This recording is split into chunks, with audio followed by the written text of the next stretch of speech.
বন্ধুরা, আমি এখন দাঁড়িয়ে আছি বরিশাল নদী বন্দরে। এই যে আমার পেছনে দেখতে পাচ্ছেন, বাংলাদেশের বৃহত্তম যে লঞ্চগুলি আছে তার মধ্যে অন্যতম একটি লঞ্চ আমার পেছনে দাঁড়িয়ে আছে। এটি বরিশাল টু ঢাকা চলাচল করে। এই লঞ্চটির নাম হচ্ছে সুরভি ৭।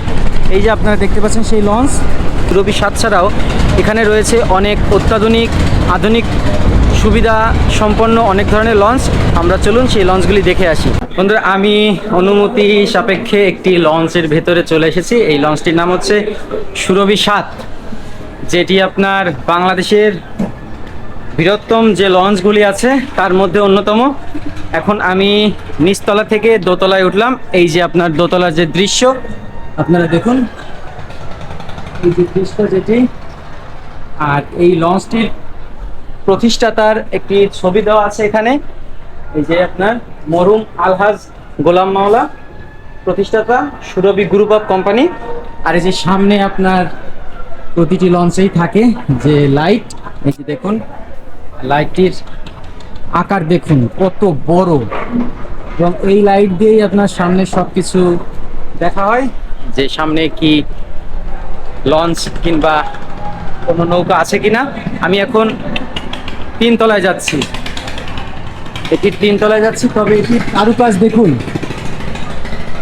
অত্যন্ত সুন্দর কারুকাজ, এবং এখানে আপনার দেখা যাচ্ছে যে ওয়াইফাই সুবিধা আছে, এই যে উপরে রাউটার দেখা যাচ্ছে। আর আমি এখন আছি এই লঞ্চের ৩ তলায়। এটি হচ্ছে ৩ তলার ডেক। এই পাশে হচ্ছে সব কেবিন, এই পাশে সবই কেবিন। আপনার এখানে কিন্তু বন্ধুরা, এখানে কিন্তু অত্যাধুনিক সুবিধা সম্পন্ন সব কেবিন আছে, যার ভাড়াও আপনার ক্লাস অনুযায়ী।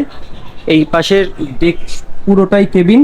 এই যে সামনে আপনার ওয়াশরুম আছে, আর এইদিকে আপনার রেস্টুরেন্টের মতো আছে, এই যে দেখতে পাচ্ছেন। আর এদিকে সব ওয়াশরুম, আর এদিকে হচ্ছে আপনার যে লঞ্চের যে বারান্দা বলা হয়, সেই বারান্দা। এখানে বসারও খুব সুন্দর ব্যবস্থা আছে। এই যে আমি একটু বসে নিলাম। লঞ্চে যারা যাত্রা করে তারা যাত্রা করতে করতে এখানে বসে নদীর যে সৌন্দর্য সেগুলো কিন্তু উপভোগ করতে পারে। আসলে সত্যিই একটি রোমাঞ্চকর ব্যাপার। তো আমি এখান থেকে উঠে আপনাদের সামনের দিকটা একটু দেখাই। এই যে দেখুন, এটি হচ্ছে কিরানি যে থাকে তার কেবিন। আর এই পাশে আপনার সমস্ত কেবিন নাম্বার দেওয়া আছে, ৩১৩ পর্যন্ত আমরা দেখতে পাচ্ছি এখানে। আর এখানে পর্যায়ক্রমে সব কেবিন। এই যে সামনেই আপনার ওয়াশরুম, এই যে একটি আয়না। এই যে এখন আমরা ৩ তলায় আছি, এখন ৪ তলার দিকে যাই, গিয়ে আপনাদের সবকিছু দেখাবো। তবে আপনার এই যে যে লঞ্চটিতে আমি উঠেছি সেটির কারুকাজগুলো কিন্তু অনেক সুন্দর। দেখুন, এটি হচ্ছে ডেক, আর এটি হচ্ছে আপনার যে কেবিন, তার কারুকাজগুলো দেখুন। বন্ধুরা, এই লঞ্চটি ৩ তলা বিশিষ্ট। উপরে একটি তলা আছে, ৪ তলা আছে, একটি ফ্লোর আছে, কিন্তু উপরে যাওয়ার রাস্তাটা আমি খুঁজে পেলাম না। হয়তোবা ওখানে আপনার যে মাস্টার থাকে, যে নাবিক থাকে সে। আর এটি হচ্ছে আপনার এই লঞ্চের যে লিফট, সেই লিফট। এখানে আপনার যারা যাত্রী তারা এই লিফট ব্যবহার করতে পারে।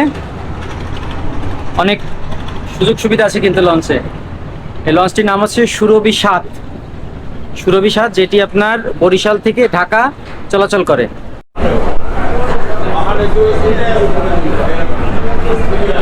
আর এইটি হচ্ছে এই লঞ্চের যে ডেক, সেই ডেক বলা হয়। এই যে দেখুন, এখানে যাত্রী আছে। এখানে আপনার যে যাত্রীরা যাতায়াত করেন, এখানে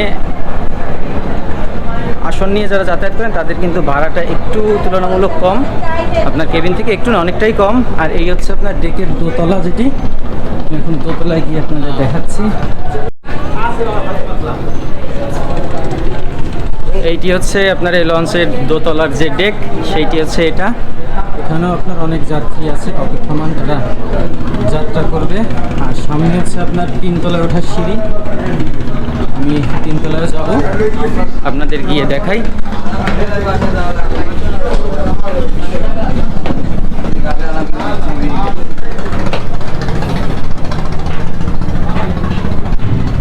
যে আমি এখন 3 তলায় আছি। এখান থেকে আপনার লঞ্চ থেকে কিন্তু নদীর দৃশ্যটা খুব সুন্দর দেখা যাচ্ছে। দেখুন, লঞ্চ যখন চালু থাকে তখন এখান থেকে কিন্তু আপনার দাঁড়িয়ে নদীর যে দৃশ্যগুলো খুব সুন্দরভাবে দেখা যায়। এই লঞ্চের কিন্তু নিরাপত্তার ব্যবস্থা আছে, সিসি ক্যামেরা এখানে আছে, সার্বক্ষণিক মনিটরিং করা হয়। আর এছাড়া এটি আপনার 3 তলা বিশিষ্ট এবং উপরে হচ্ছে আপনার মাস্টারের যে রুম। রাত 9টার সময় লঞ্চ ছাড়বে, তা আপনারা এখন কেন এখানে?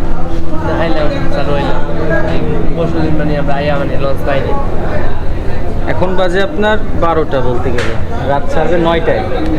আপনারা এখন থেকে এখানে ওয়েট করতেছেন কেন? সিট পাওয়া যাবে না? চাপ বেশি। বন্ধুরা, ঢাকাগামী লঞ্চের সময় হচ্ছে রাত 9টা, কিন্তু এখন বাজে দুপুর 12টা। যাত্রী অলরেডি এখানে এসে বসে গেছে সিট নিয়ে, কারণ আপনার ঈদের চাপ, সিট পাওয়া যাবে না সেই আশঙ্কায় আপনার তারা এখানে এখন থেকেই অপেক্ষা করছে। তাহলে বুঝুন এই অঞ্চল থেকে আপনার লঞ্চের গুরুত্বটা কতটা বেশি যাতায়াতের জন্য। এই অঞ্চলের মানুষ কিন্তু আপনার নদীপথে যাতায়াতটা বেশি করে, তবে এখন পদ্মা সেতু হওয়ার কারণে বাসের উপরে কিছুটা চাপ পড়েছে, আপনার লঞ্চের উপরে কিছুটা চাপ কমেছে আগের থেকে। তবুও এখনও এখানে কিন্তু লঞ্চে এখনও অনেক চাপ আছে, যে আপনারা এখানে দেখতে পাচ্ছেন। এই যে আমার পেছনে দেখুন, অনেক যাত্রী কিন্তু এখন অপেক্ষমান, যারা অলরেডি আপনার এই ডেকে সিট নিয়ে বসে গেছে। তো বন্ধুরা, এখান থেকে এখন আমি উঠে যাচ্ছি। আপনারা আপনাদের এই ছোট একটি যাত্রার মাধ্যমে এই ভিডিওটি আপনাদের সঙ্গে শেয়ার করলাম। তো ভিডিওটি যদি ভালো লাগে অবশ্যই আমার পেজটি ফলো করে দিবেন এবং লাইক কমেন্ট শেয়ার করবেন। তো ভালো থাকবেন, সুস্থ থাকবেন, টাটা।